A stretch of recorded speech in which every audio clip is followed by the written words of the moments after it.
Hey, Coach, it's Trevor Gross from CUTigers.com here. I know you all give up a few big plays today on defense, but it seemed overall like a really good performance. The 4 turnovers plus the turnover on downs, 3 interceptions. You have 9 interceptions now in the last 4 games. Just what can you say overall about the defense's effort today? Well, obviously you're looking at game control. Are you getting off the field? Establishing the line of scrimmage. I'll say this, before I compliment them. It's just I thought that we were just not quite as sharp. We gave up a couple stretch runs in the first half, and then we just our leverage on their quick game stuff was not very good at all.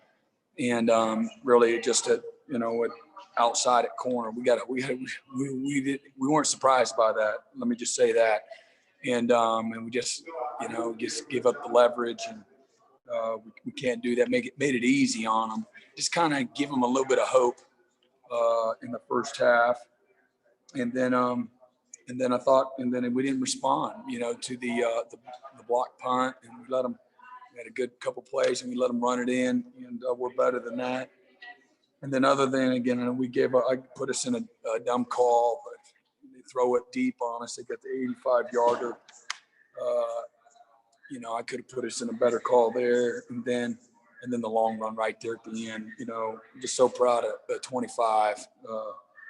That was Jalen did a great job. I mean, what a great example, a message, and it's why you play to the whistle, and you finish the play, and you play with great effort, and then he comes back and picks it off. So I thought our guys they really responded well in the second half.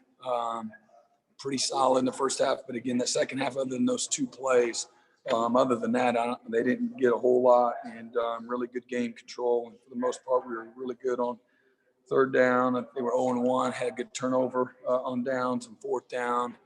And those were some really critical plays, the scoop score and Mike Jones pick, and just some really, really good plays. Nolan had a great play that we worked really hard, and as far as game plan wise, just knowing that, some of the things they would do formationally, situationally, and he does just a textbook. He and the corner plays a part in that too, on how we want to take some things away there. So really good thing. There's a ton of things that we weren't quite as sharp on, but a lot more that we were on point. And we talked all week. A year ago, it's late in the second or in the third quarter, it's 17-6 game. I know whatever the score was, I don't even know what the final was a year ago, but we won like by 4 or 5 scores or something. And that's not indicative of the type of team this is. And they got told they were a bunch of bombs and one of the worst teams in college football. And we talked about all week, man, these guys are going to come out throwing haymakers. What would you do? Somebody's telling you how terrible y'all are, a joke, and y'all don't stand a chance. You're 50-point underdog. Give me a break. And you got to respect this game. You got to respect what it takes to win. And that's why you play. You got to go out and put your hand in the dirt. You got to go compete. And again, I thought our guys, really showed up. I just didn't think we were quite as sharp on a couple of schemes in the run game there in the first half. And then again, at corner, we got to be better there. And on top of all that, again, our lone 3 returning starters from a year ago didn't play today. And I thought some guys really stepped up and did a great job, in their absence. So proud of the guys, proud of their fight, happy that we had some adversity, because I think that's how you grow and you improve and you learn from some mistakes. And had you done this and it was against Boston College, I don't know if you get a chance to win the game, and you go in a game where you give up a block punt and the pick six. I mean, I bet it's under 10% if that chance to win, and you go in and do that. So there's a lot of good overcoming some adversity there. There's a lot more good than not, and it's hard to win. And again, just proud of our guys.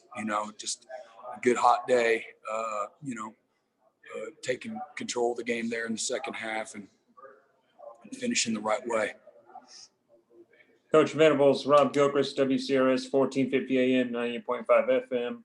What was the mentality as far as the first half into the second half, and how do you feel about the play of Breesy, Booth, and Jones on how they played in the fourth quarter with those turnovers and just kind of answering the bell, answering the call, and able to get a big win today? Yeah, I mean, again, I thought our mindset was really pretty good. I thought our mindset going in was good. I thought our guys came ready to play. I think we needed to be sharper on some of our game plan specific things, our leverages and coverage situationally.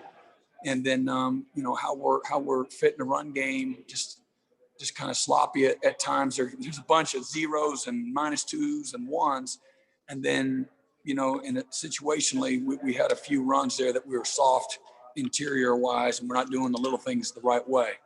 And, but I thought mindset was good. I thought Brian, man, he's always disruptive. I know how he plays, how hard he plays.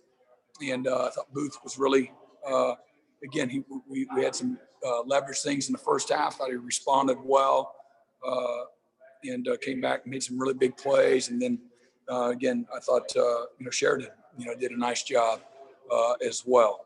Big, huge play, one of the biggest plays of the game on the scoop score there. Hey, Coach, it's David Hood.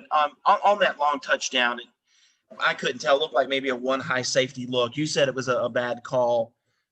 Landon, did he have the wide side of the field? How was it a bad call on your part? Just kind of explain. I should have. I don't know. I should have just been a little more conservative there. Our guys were getting lined up late, and I put them in a stressful call. I should say that. I mean, we got guys assigned to everybody that they got, but it's just trying to make something happen, so I go home and punch myself in the face. So, but like you said a minute ago, I mean, other than that, I mean, the secondary looked like they played to me really well with not having Darian Kendrick and kind of moving a lot of pieces in and out. Yeah, I don't disagree. There's a lot more to be, that we'll praise than correct. But there's plenty of things to correct. But I don't disagree with that. Again, I loved our mindset, our meetings all week, practice. We took this game, very serious. And I think Syracuse came ready to play. And we did some things where we let them hang around a little bit and gave them some hope. And then, again, I thought, other than the long pass, it's a tough call. It's a tough matchup. And again, I need to be a little more patient, as a play caller. I can help them there. And then, again, just that long reverse there. I could have been probably even more conservative on that. But you can always say that after the fact. But but there's some good teaching moments too. Some of the techniques within the play that we got to be better at, as well. But otherwise, I was really pleased with, again, mindset, attitude, responding. Other than the blocked, punt, we got to be better. We got to hold them to a field goal there, point blank. No if, and, or but about it. We can't let them, run the ball for touchdowns there. Coach, it's Trevor again. Skowski is usually the quarterback on the field out there for you. Of course, he didn't play today, and your son Jake got the start. How do you feel like Jake played today? I think those guys did a good job. Jake, I thought, played really good. I thought they did a good job.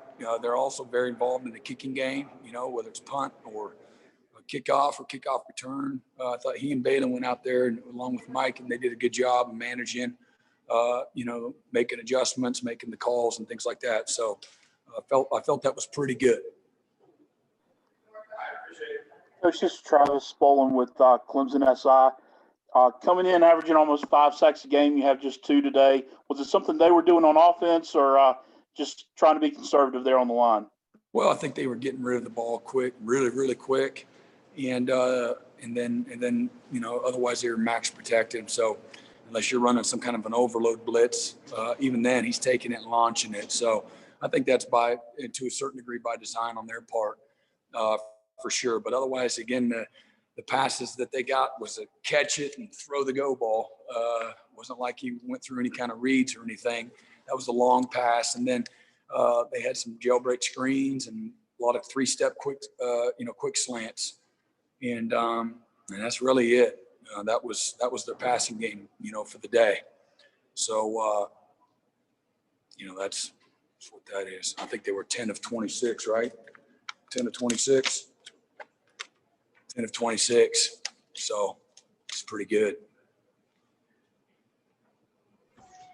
I know Andrew Booth's going to get all the credit for the scoop and score, but Mike Jones, who also had an interception, him and Brian Brissy around the quarterback on that play to knock the ball loose. Yeah, really good play. Mike continue. Go ahead. I'm sorry. Oh, I'm sorry. No, I was just saying Mike continues to just impress and play well. Yeah, Mike's really, again, every week, it's another opportunity to learn and improve and grow. And I told him as the season started, I said, Isaiah stunk his first year as a starter until the last 3 games.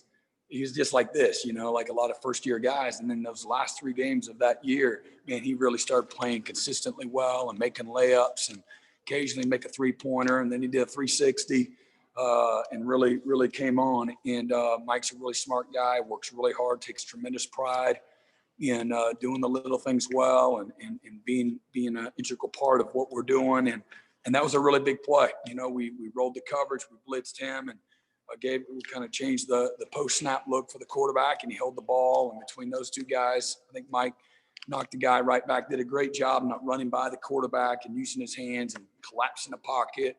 And instead of getting on the edges and letting the quarterback run out the front door, him and Brian did a great job, on that play and knocked the ball loose there. And Andrew did a great job finding the ball there and making the right decision as far as scooping it as opposed to falling on it. And they had the nice pick. I thought it was the best play at Tampa. We were in Tampa too, and that was his best snap at Tampa. We've been going around and around about that one, but to just getting better fundamentally, positionally, things like that. So it was a great time to put that on tape. And we were another short field, created by that turnover. So great job by Mike there, just doing little things well. Take one more for Coach Venables. Coach Sweeney told the television in the post game that it was a sloppy game, but you still get the win and a lot of teaching moments. Is that kind of the way you'll feel that, we didn't play our best, but we still get a W, win by 26, and have a lot of stuff to show on tape? Yeah, I mean, absolutely. I mean, you got to go out there together as a team, and again, we got to respond better in the first half. We can't let people run the ball at all, period, and we can't give up big plays in the throwing game. And we got to be a little bit more detailed on third downs. I know they were 4 of 13, but there's second downs too that we just got to be sharper. Some of the leverage things, game plan every week, things are going to change, and what you major in and what you want to take away. And that was a big emphasis for us. It's taking away some of their, quick game and inside. And we got to be better there. We got to be sharper for sure. But again, at the end of the day, I thought our guys, again, came in with a great mindset, responded overall to a lot of different adversity, learned from the first half there on the, letting them run the ball in. And then again, came out the second half, man, the mindset going in, hey boys, you better buckle up tight because this ain't gonna be easy. And if you want to win this game, man, you're gonna have to go take this thing. And just one of those days, you just go down the list and oh, that happened. Oh man, that happened. Oh, 85 yards. Oh, that happened. Just go down the list, and it's like, oh man. So, man, I love it because that's my mindset all the time. Like that's gonna happen every week. And if it doesn't, great. But I want our guys to always be ready. And not coaching out of fear, but you coaching with respect for the game and respect for the opponent and respect for really sometimes things are out of your control, man. You gotta respond. And it's a tough game. Best players, the best teams, the best units are tough. And they're physically tough, they're mentally tough, emotionally tough, and fundamentally sound, cohesive, together, all of those things. And that's how you end up winning by 27 on a day that, could have got beat.